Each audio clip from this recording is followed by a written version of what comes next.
Assalamualaikum warahmatullahi wabarakatuh. Perkenalkan kami dari kelompok 2 yang beranggotakan saya Nadia Duyana, saya Kaseti Efrani Nasution, saya Fani Anissa, saya Zara Fitriani, saya Sapna Febriana, saya Sylvia Wulandari. Kami akan menjelaskan tentang standar pelayanan di apotik dan harapan perkembangan apotik ke depannya. Bye-bye. Selamat menyaksikan. Baiklah, hari ini kita akan membahas mengenai standar pelayanan kefarmasian di apotek. Standar pelayanan kefarmasian menurut Permenkes nomor 73 tahun 2016 adalah tolak ukur yang dipergunakan sebagai pedoman bagi tenaga kefarmasian dalam menyelenggarakan pelayanan kefarmasian. Nah, ada yang tahu apa tujuan dari standar pelayanan kefarmasian apotek disusun? Saya, Bu. Jadi tujuan standar pelayanan kefarmasian di apotek itu disusun dalam 3 macam. Yang pertama ada sebagai pedoman praktik apoteker dalam menjalankan profesi, dan yang kedua juga ada untuk melindungi masyarakat dari pelayanan yang tidak profesional, dan yang ketiga juga melindungi profesi dalam menjalankan praktik kefarmasian. Betul sekali. Kembali lagi ke definisi standar pelayanan kefarmasian adalah tolak ukur yang dipergunakan sebagai pedoman bagi tenaga kefarmasian dalam menyelenggarakan pelayanan kefarmasian. Pelayanan kefarmasian adalah suatu pelayanan langsung dan bertanggung jawab kepada pasien yang berkaitan dengan sediaan farmasi dengan maksud mencapai hasil yang pasti untuk meningkatkan mutu kehidupan pasien. Ada yang bisa menyebutkan standar pelayanan kefarmasian di apotek meliputi apa saja? Berdasarkan Peraturan Menteri Kesehatan Republik Indonesia Nomor 35 Tahun 2014 tentang Standar Pelayanan Kefarmasian, pada Pasal 3 Ayat 1 dinyatakan bahwa standar pelayanan kefarmasian di apotek meliputi A. Pengelolaan sediaan farmasi, alat kesehatan, dan bahan medis habis pakai. B. Pelayanan farmasi klinik. Terima kasih Putih sudah menjawab. Tadi disebutkan pelayanan farmasi klinik. Ada yang tahu pelayanan farmasi klinik di apotek meliputi apa saja? Saya Ibu, pelayanan farmasi klinik itu meliputi yang pertama pengajian resep, yang kedua dispensing, yang ketiga pelayanan informasi obat atau PIO, yang keempat konseling, yang kelima pelayanan kefarmasian di rumah sakit atau home pharmacy care, yang keenam pemantauan terapi obat atau PTO, dan yang terakhir yaitu monitoring efek samping obat atau MISO. Oke, sekarang kita akan bahas per satu-satu. Pertama, kegiatan pengkajian resep meliputi administrasi, kesesuaian farmaseutik, dan pertimbangan klinis. Kajian administratif mencakup data pasien, dokter, serta tanggal resep. Kajian farmaseutik mencakup bentuk, kekuatan, stabilitas, dan kompatibilitas obat. Pertimbangan klinis meliputi indikasi dan dosis obat, aturan penggunaan, duplikasi, reaksi yang tidak diinginkan, kontraindikasi, dan interaksi obat. Jika ada ketidaksesuaian, apoteker harus menghubungi dokter penulis resep. Selanjutnya adalah dispensing. Mawar bisa jelaskan tentang dispensing? Nah, jadi dispensing merupakan suatu proses pemberian obat yang menyangkut kegiatan penyiapan dan penyerahan obat kepada pasien. Langkah-langkah yang dilakukan merupakan menyiapkan obat sesuai dengan resep dengan menghitung jumlah yang diperlukan dan memeriksa nama, lalu tanggal kedaluarsa, dan serta keadaan fisik obat, meliputi meracik obat bila diperlukan, memberi etiket yang sesuai jika putih untuk obat dalam dan biru untuk obat luar dan suntik, serta diberi label kocek dahulu untuk suspensi atau emulsi, dan memasukkan obat ke dalam wadah yang tepat dan terpisah untuk menjaga mutu dan menghindari kesalahan penggunaan. Oke, selanjutnya adalah standar pelayanan kefarmasian di apotek. Yang paling penting adalah pelayanan informasi obat atau PIO. Ada yang bisa menjelaskannya? Pelayanan informasi obat atau PIO. Pelayanan informasi obat merupakan kegiatan yang dilakukan oleh apoteker dalam pemberian informasi mengenai obat yang tidak memihak, dievaluasi dengan kritis dan dengan bukti terbaik dalam segala aspek penggunaan obat kepada profesi kesehatan lain, pasien atau masyarakat. Nah, informasi yang disampaikan meliputi dosis, bentuk sediaan, formulasi khusus, rute dan metode pemberian, farmakokinetik, farmakologi, terapeutik dan alternatif, efikasi, keamanan penggunaan pada ibu hamil dan menyusui, efek samping, interaksi, stabilitas, ketersediaan, harga, sifat fisika atau kimia dari obat, dan lain-lain. Kemudian untuk konseling, bisa Putih jelaskan apa itu konseling? Konseling merupakan proses interaktif antara apoteker dengan pasien atau keluarga untuk meningkatkan pengetahuan, pemahaman, kesadaran, dan kepatuhan sehingga terjadi perubahan perilaku dalam penggunaan obat dan menyelesaikan masalah yang dihadapi pasien. Lalu ada pula pelayanan kefarmasian di rumah atau home pharmacy care, di mana apoteker sebagai pemberi layanan diharapkan juga dapat melakukan pelayanan kefarmasian yang bersifat kunjungan rumah, khususnya untuk kelompok lansia dan pasien dengan pengobatan penyakit kronis lainnya. Terakhir ada PTO dan meso, ada yang bisa menjelaskannya? Pemantauan terapi obat atau PTO merupakan proses yang memastikan bahwa seorang pasien mendapatkan terapi obat yang efektif dan terjangkau dengan memaksimalkan efikasi dan meminimalkan efek samping. Sedangkan monitoring efek samping obat atau meso merupakan kegiatan pemantauan di setiap respon terhadap obat yang merugikan atau tidak diharapkan yang terjadi pada dosis normal yang digunakan pada manusia untuk tujuan profilaksis, diagnosis, dan terapi memodifikasi fungsi fisiologis.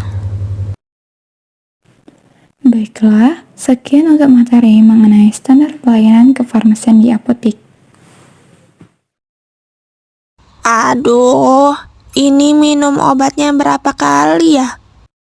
Loh, bukannya dikasih tahu ya waktu beli obatnya di apotik? Enggak tuh, waktu beli cuma dikasih obat, terus bayar. Wah, seharusnya nggak gitu tuh. Pelayanan kefarmasian di apotik itu seharusnya sesuai dengan Peraturan Kementerian Kesehatan Nomor 73 Tahun 2016 tentang standar pelayanan kefarmasian di apotik. Tapi tahukah kamu, menurut riset persepsi dan harapan konsumen apotek terhadap apoteker farmasi, apoteker masih perlu untuk mempromosikan layanan konsultasi obat kepada pasien, karena belum semua konsumen apotik mengetahui adanya layanan konsultasi obat oleh apoteker. Untuk lebih jelasnya, kita ke apotik aja yuk. Halo, selamat datang di apotikku. Ada yang bisa dibantu? Saya butuh sesuatu untuk sakit kepala. Saya bisa menawarkan beberapa obat penghilang rasa sakit yang dijual bebas. Itu akan meringankan sakit kepala Anda. Sebelum itu, apakah Anda pernah minum obat ini sebelumnya? Tidak pernah, ini pertama kalinya. Saya biasanya tidak pernah mengalami sakit kepala separah ini. Jadi, saya bisa membutuhkan lebih kuat dari aspirin sebelumnya. Baik, saya mengerti. Saya akan sarankan mencoba acetaminophen. Ini pereda nyeri yang umum. Ini efektif untuk sakit kepala dan dapat ditoleransi dengan baik. Oke, kedengarannya bagus. Boleh saya tahu potensi efek samping obat ini? Tapi ini biasanya jarang menimbulkan efek samping. Obat seperti ini, apapun ada beberapa kemungkinan terjadinya efek samping. Yang paling umum itu biasanya mual, sakit perut, atau reaksi alergi dalam beberapa kasus yang jarang terjadi. Kalau begitu, gimana cara mencegah efek sampingnya? Anda harus mengikuti petunjuk pada kemasannya. Tapi untuk dewasa disarankan meminum 2 tablet setiap 4-6 jam sesuai dengan kebutuhan. Pastikan untuk tidak melebihi dosis maksimal yang tertera pada kemasan. Oke, saya akan lebih berhati-hati. Berapa lama biasanya obat bekerja? Acetaminophen biasanya bekerja dalam waktu 30 menit sampai 1 jam setelah meminumnya. Tetapi respon individu bervariasi. Jika tidak menimbulkan efek terapi setelah meminumnya atau gejala Anda memburuk, Anda harus menemui dokter sesegera mungkin. Oke, saya mengerti. Terima kasih bantuannya. Halo teman-teman, apakah kalian berpikir apotik hanya terdapat obat-obatan? Tentunya tidak. Banyak bagian yang berbeda di sini. Mari kita berkeliling. Yang pertama, itu ada pharmacy care, yaitu tempat adanya praktik dokter. Kita bisa berkonsultasi tentang penyakit, dan nantinya dokter akan meresepkan obat untuk kita tembus langsung di apoteknya. Kemudian, di sini ada beberapa kosmetik atau beberapa make up, seperti sabun, sampo, bedak, skincare, dan juga facial wash, toner, dan lainnya. Selanjutnya juga ada tempat baby care. Di sini menjual seperti tisu basah, minyak telon, sabun, dan sampo bayi. Dan juga ada obat golongan bebas terpampang dengan jelas. Di sini dibedakan berdasarkan segmen antara beberapa jenis obat, seperti vitamin, obat alergi, obat demam. Selanjutnya ada makanan. Di sini ada snack, coklat, dan juga sereal. Wah, enak banget. Di segmen terakhir, ada juga tersedia ATM. Ini memudahkan konsumen yang tidak mempunyai cash untuk membayar secara tunai dan tidak perlu jauh-jauh dari apotik. Harapan apotik ke depannya adalah menjadi salah satu tempat toko pemberhentian yang dituju dengan akses yang sangat mudah, serta harga yang terjangkau. Di luar pelayanan kefarmasian yang sudah memenuhi standar yang ditetapkan, apotik juga harus terus berinovasi demi kenyamanan pelanggan dan kemajuan apotik. Pertanyaannya, apakah boleh apotik menjual barang-barang selain obat dan bahan obat lainnya? Mari kita simak pada apotekernya. Baiklah, sebelum menjawab pertanyaan tadi, saya ingin menjelaskan, apakah membuka bisnis apotek itu menguntungkan? Menurut Badan Pusat Statistik atau BPS, jumlah penduduk Indonesia pada tahun 2020 mencapai 270 juta jiwa dan diprediksikan akan meningkat pada tahun mendatang. Permintaan obat-obatan dalam jangka panjang juga akan semakin meningkat. Menurut riset US-based Fitch Rating, jumlah pengguna obat pada tahun 2020 adalah 110 triliun dan akan meningkat hingga 170 triliun pada tahun 2025. Dan selain itu, pasien juga lebih memilih untuk membeli obat bebas tanpa resep di apotik daripada rumah sakit. Untuk menjawab pertanyaan sebelumnya, ada 5 sumber omset apotek yang perlu diketahui, yaitu yang pertama, menurut Permenkes nomor 9 tahun 2017 tentang apotek. Apotek adalah sarana pelayanan kefarmasian tempat dilakukannya praktik kefarmasian oleh apoteker dan tenaga kefarmasian lainnya. Yang kedua, produk non-kefarmasian yang masih ada kaitannya dengan kesehatan. Contohnya itu ada seperti sereal, suplemen, minuman isotonik, susu, dan parfum.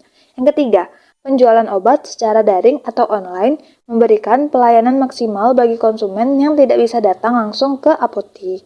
Yang keempat, gunakan platform digital marketing seperti Instagram, TikTok, dan WhatsApp bisnis. Yang terakhir, yang kelima, menjalin kerjasama dengan pihak ketiga, contohnya itu seperti rumah sakit, puskesmas, dan klinik kesehatan di sekitar apotik. Jadi, sebagai kesimpulan dan inti dari teori suksesnya membangun apotik adalah memahami perilaku pelanggan, ramah adalah kuncinya agar pelanggan menjadikan opsi pertama apotek Anda untuk membeli obat. Kemudian, berikan sesuatu yang unik dari apotek Anda yang tidak ada di apotek lain. Ini akan menjadi faktor keputusan pembelian barang oleh pelanggan. Dan gunakan strategi marketing impulsive buying di mana meletakkan barang-barang kecil dan harga terjangkau di dekat kasir, sehingga dapat memungkinkan pembeli membelinya. Sekian video dari kelompok kami. Jangan lupa like, comment, subscribe,